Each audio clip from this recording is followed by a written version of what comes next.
Inselmulkom il-ħadd it-tajjeb għat-triq tagħna ta' din il-ġimgħa. Ullum ħaniltaqgħu ma' Piju Żammejt minn triq Piju Żammejt kombinazzjoni. Alfred Kurmi. Piju Żammejt x'għandu x'as? It-triq. Dak kien kantant liriku. Żgur mhux Piju. Alfred, dan storiku, kelma.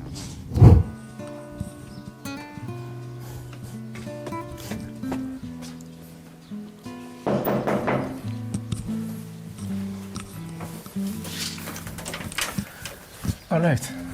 Kjoġbok, ħana rawk. Mela, all right. Aħna namlu dejjem test biex naraw. Sew, tajjeb, all right.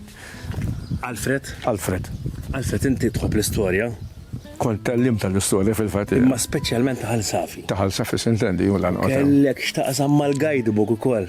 Kelli kux naqsam ukoll ma' guidebook. Ħawdek ma' Piju Żammejt. Le, Piju Żammejt kien tenura hawnhekk fil-fatt. Jew barit nur eżattament ma kien ikanta però. Issa, aħna ħankun qed induru dawra ħal safi imma minn għajnejk kif nagħmlu s-soltu għal. All right. Nibdew? Tajb ukoll. L-ewwel post? Mela. L-ewwel post imorru l-ġnien ta' Boll li huwa ftit l-isfel mid-dar tiegħi fil-każ. Gwidana fidejk. Mela, fidejja. Bol. Għax bol jien flus fis-sarab.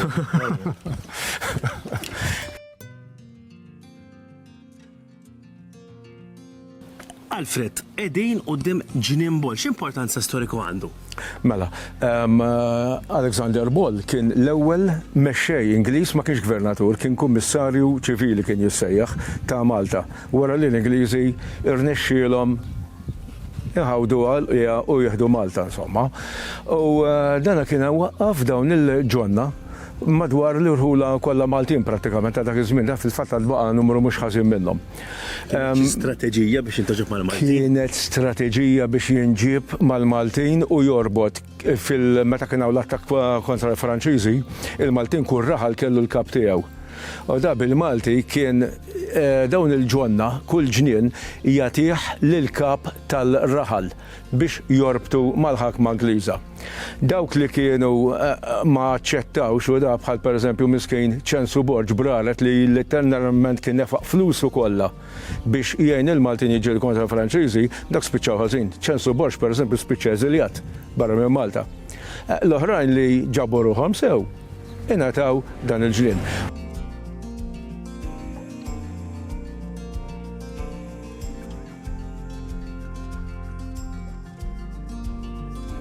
Ġifri hawnhekk kien joqgħod wieħed minn daw il-mexxejja? Le.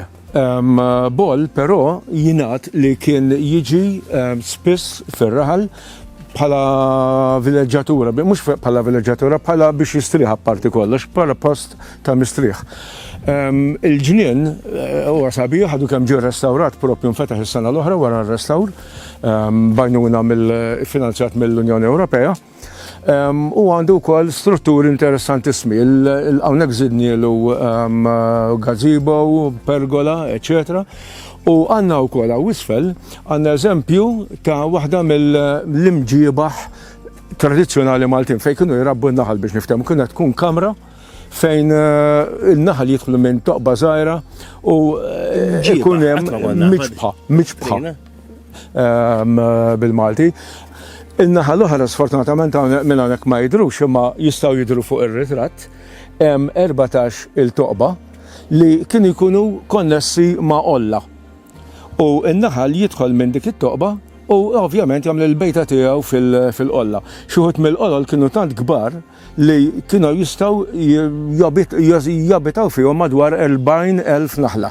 U llum il-ġurnata u ma jintużax għax hemm teknoloġija aħjar. Ma xorta għadhom jitrabewna. Xorta hawnhekk hawn persuna minn ħalsafi qabad għall-Kunsill propju biex iżomm din it-tradizzjoni u jieħu ħsieb ikabbar jieħu ħsieb in-naħal. U anke jsir lasel minnhom, eċetera, li ġieli jista' jiġi mibjuħ ukoll apparti kollox. Minn hekk ikun qed jagħmel ġiet l-ekosistema u kollox hekk. Skużi? Ikun qed jagħmel ġiet l-ekosistema ta' ħalsafi ta' Malta. Kif qegħdin tara bħalissa ħafna siġar tal-frotta u speċjalment il-larinċ, eċetera, li in-naħal jieħu gost bih żgur mbagħad.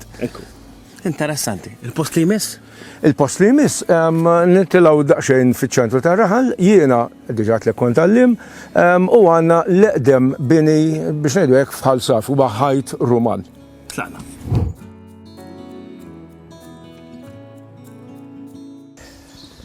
Alfred, issa ġejjin Fil-pjazza tar-raħal. Fil-pjazza tar-raħal. U li għandu partikolari imma u li tista' tara idna fil-knisja l-gazina, kollox hawaw. Kif tiftakru għawent? Jiena 45 sena il meta ġejt noqgħod hawnhekk kien bejt uħor dal-istat. Il-gazin kien għadu ma nbenix. Il-gazin nbena fil-1980s biex niftehmu ngħidu 1980s. Però ir-raħal kien diġà kellu dal-aspett.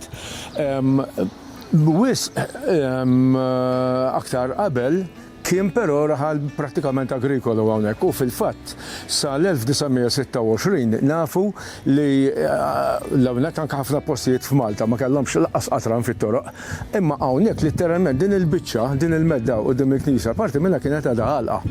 It-triq kienet daqsxejn ta' triq għaddur hawnhekk mal-knisja u tibqa' sejra lejn iż-żurriq biex tiftehmu. Propju fin-1926 imbagħad inbniet dik il-villa li naraw faċċata. U dik xemm ġo fiha? Issa, dik kienet dar ta' wieħed qassis, Dun Ġwan Vella. Dana jingħad. Bota l-knisja, ma kienx bota l-knisja. Eżatt. Sintendi, nassum li kellu konnes, fejn li kien konnes ukoll fejn.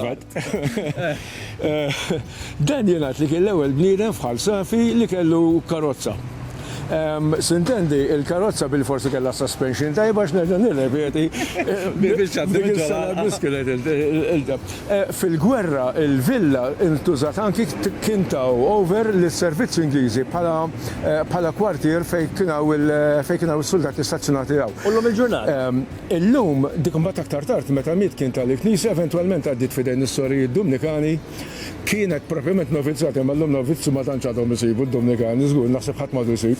U illum tintuża bħala dar għall-anzjani. Jieħdu ħsibhom ukoll is-sorrijiet. Fil-fatt hemm is-sorrijiet hemmhekk li jagħtu sehem ukoll fil-ħajja tal-Knisja. Fi żmien il-gwerra waqgħet bomba propju fil-ġnien tagħha, għamlet ċerta ħsara fuq in-naħa ta' wara tal-Knisja u dik hemm leġġenda kurjuża fuq din l-imbierka bomba. Dejja l-lajbirek jgħidu, issa dak iż-żmien il-Knisja ta' Ħal Safi laqqas biss kellha l-irħam, kellha biss iċ-ċangaturi u kien għadhom jidfnu hemm fil-Knisja.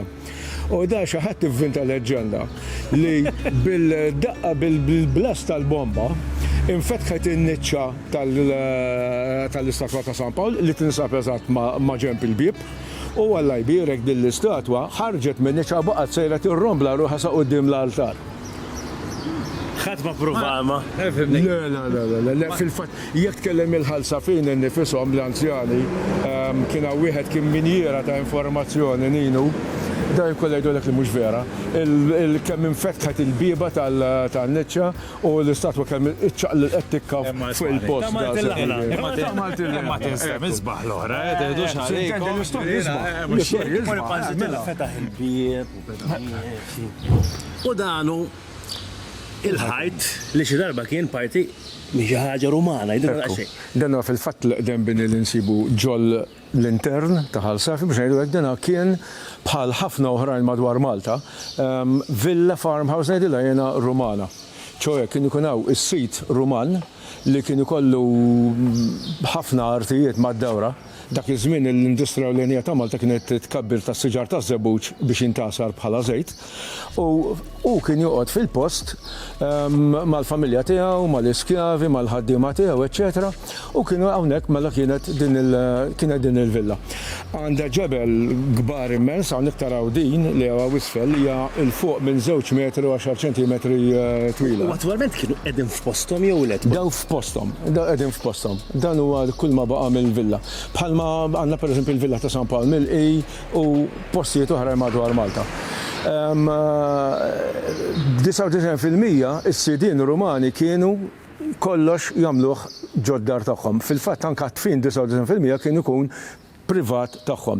Ftit il fuq propju hemmhekk quddiem dik il-petrol station li taraw hemmhekk insabu oqbra u hemm ukoll il-katakombi tax-Xarolla. Dak li huma magħrufin bħala katakombi tax-Xarolla li setgħu kienu proprjetà ta' dan is-sit. Kollha tal-istess sera qed ngħidu, kollha Rumani, kollha Rumani jista' jkun li bdew ftit qabel il-twelid ta' Kristu ma komplew wara ħafna minnhom dawn il-twildu jgħixu jaħdmu imutu u jindifnu ukoll. Fil-post. Ma kienx ikun hemm lok biex ta' traġit fit-tul insomma biex niftehmu. Jena, f'daw il-5 minuti li għamilna fl-imkien, rajna darra ħal sabiħ li iktar ma neġi iktar ngħid kemm hu sabiħ. U grazzi tal-li tajtna ftit erf milli għandek inti. Ringrazzjakom.